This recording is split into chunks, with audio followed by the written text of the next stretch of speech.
Halo para pecinta catur Indonesia, kembali lagi di Tarigan Catur Channel. Kali ini Tarigan Catur akan menampilkan partai yang sangat menarik, yang Tarigan Catur beri judul Gara-gara pion Magnus Carlsen, Ian Nepomniachtchi gagal lolos menuju final Champions Chess Tour. Oke, mengenai informasi pertandingan lebih detail, mari kita simak dalam layar berikut. Ya, pertandingan ini tersaji dalam turnamen Champions Chess Tour Skilling Open hari kedua dan match kedua, yang dimana pada hari pertama Magnus Carlsen unggul dengan skor 2,5 berbanding 1,5. Pada hari yang kedua, ternyata Magnus Carlsen sempat tertinggal 0-1 hingga akhirnya berhasil menyamakan kedudukan di match kedua yang akan Tarigan Catur bahas ini.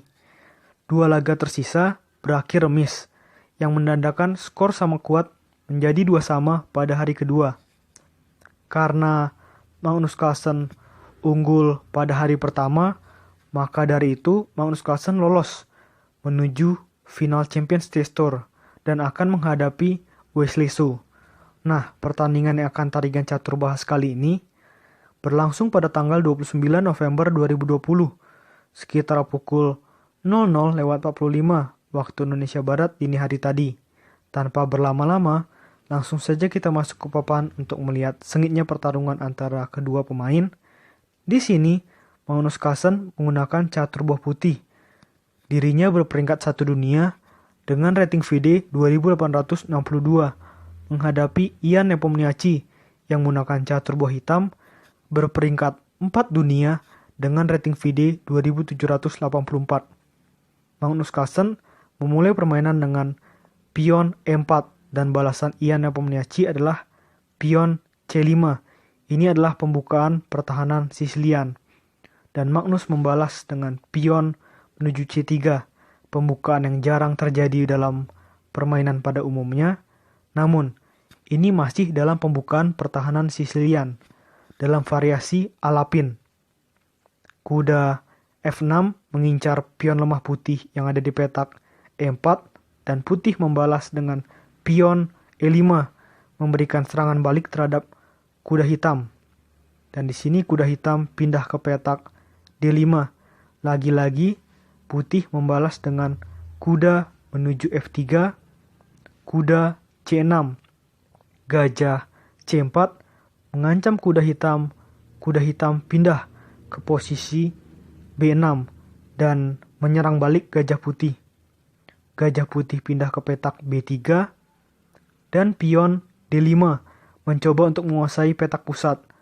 Nah, Magnus Carlsen tidak ingin Ian Nepomniachtchi menguasai petak pusat.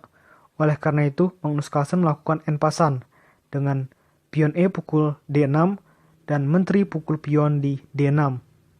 Rokade pendek oleh putih dan gajah menuju E6 mengajak pertukaran dengan gajah putih yang diterima oleh Magnus Carlsen.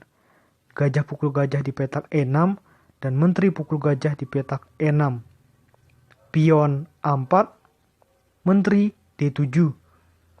Pion A5 memajukan pion terus dan dengan tempo mengancam kuda hitam petak gelap, sehingga kuda hitam pindah ke petak D5.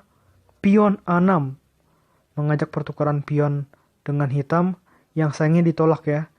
Dan Ian Nepomniachtchi melakukan langkah pion menuju B6. Pion D4, pion C pukul D4, dan kuda pukul pion D4. Pion E6, kuda pukul kuda di petak C6, dan menteri pukul kuda di petak C6. Menteri G4, langsung ya, arah serangan dari Magnus Carlsen tertuju ke pertahanan sep raja dari hitam. Dan di sini hitam membalas dengan pion menuju H5, memajukan pion 2 langkah sembari mengancam menteri putih, dan menteri putih pindah ke petak E2.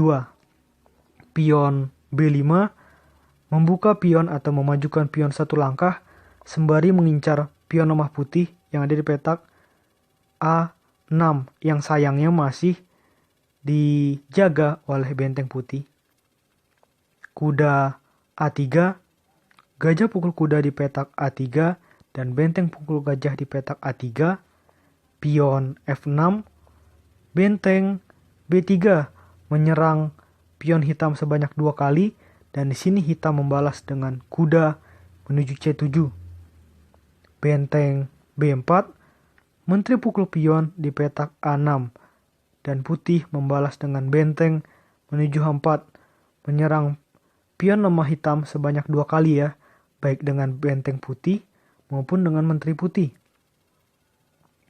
Dan di sini balasan hitam selanjutnya adalah raja menuju F7, membuat posisi raja hitam menjadi lebih solid ya. Benteng pukul pion di petak H5 dan kuda D5.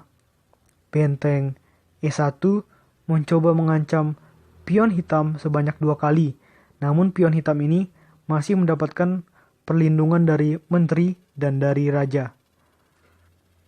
Menteri pindah ke petak C6, pion H4, pion A5, benteng pukul benteng di petak H8, dan benteng pukul benteng di petak H8, pion H5, pion A4, gajah D2, kuda E7, pion H6, pion G pukul H6. Nah, kita kembali. Jadi langkah pion H6 ini dilakukan Magnus untuk membuat kedua pion hitam yang sedang bergandengan menjadi pisah ya.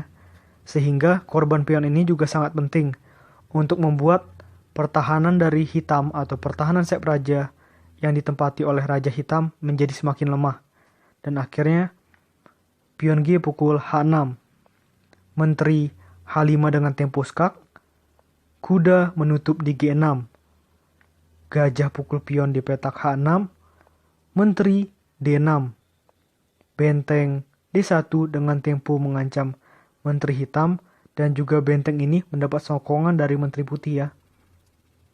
Menteri C6, benteng D4, pion F5, benteng D3, benteng G8, dan ini saatnya gajah putih petak gelap untuk pindah ke petak G5. Benteng H8, menteri E2, menteri C7, benteng H3. Nah, ini langkah penting ya. Karena kenapa?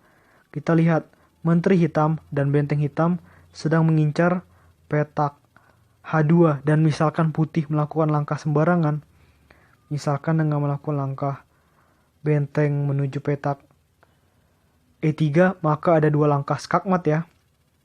Dengan menteri skak di petak H2, raja pindah, dan menteri skakmat di H1.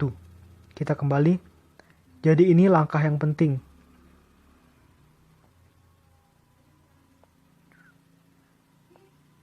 Dan di sini putih melakukan langkah benteng menuju H3 yang menurut analisa komputer adalah langkah salah, tapi ternyata inilah yang diharapkan oleh Magnus Carlsen.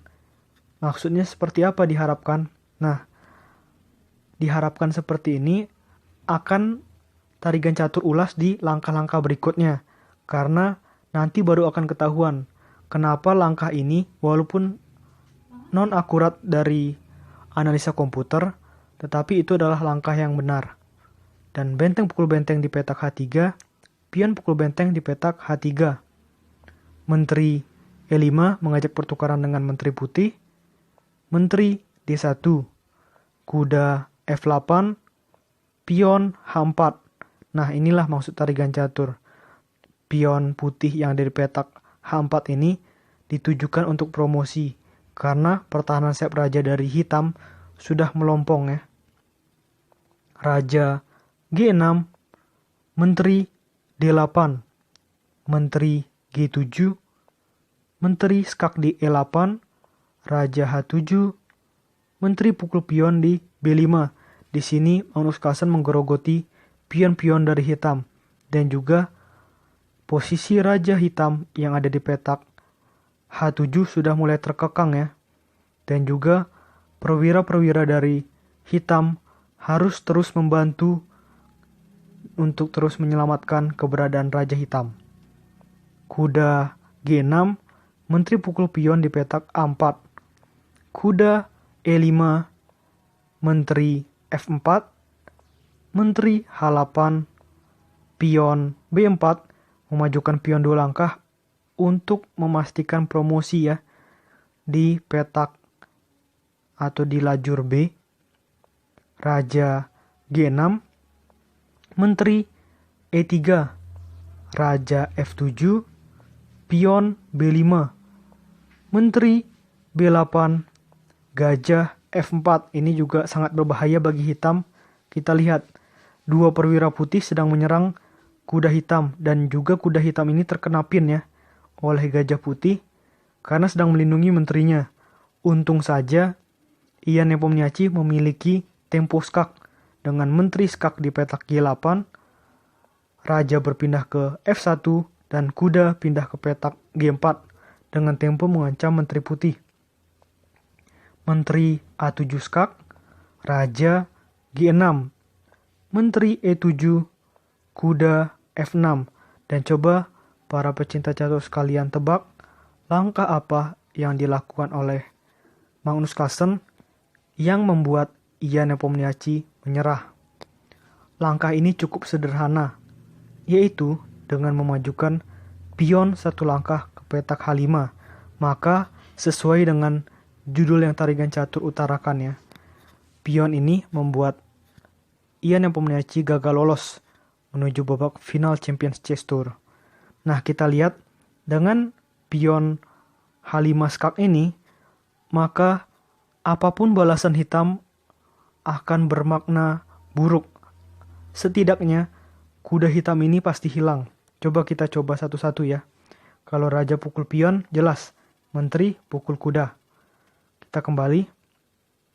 Kalau kuda pukul pion, menteri skak di petak G5. Kalau raja pindah ke petak H7 maka skak mat.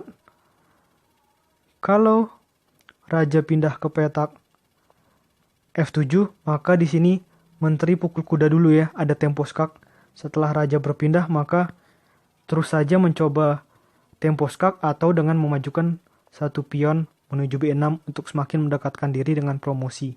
Jadi memang situasinya bagi Ian Nepomniachtchi sudah sulit ya. Terutama setelah Magnus Carlsen memajukan pion ini, pion yang sangat beracun ya. Memajukan pion ini sangat penting untuk dapat meraih kemenangan. Oke, menurut Tarigan Catur, video kali ini cukup. Nantikan video-video selanjutnya tetap di Tarigan Catur Channel.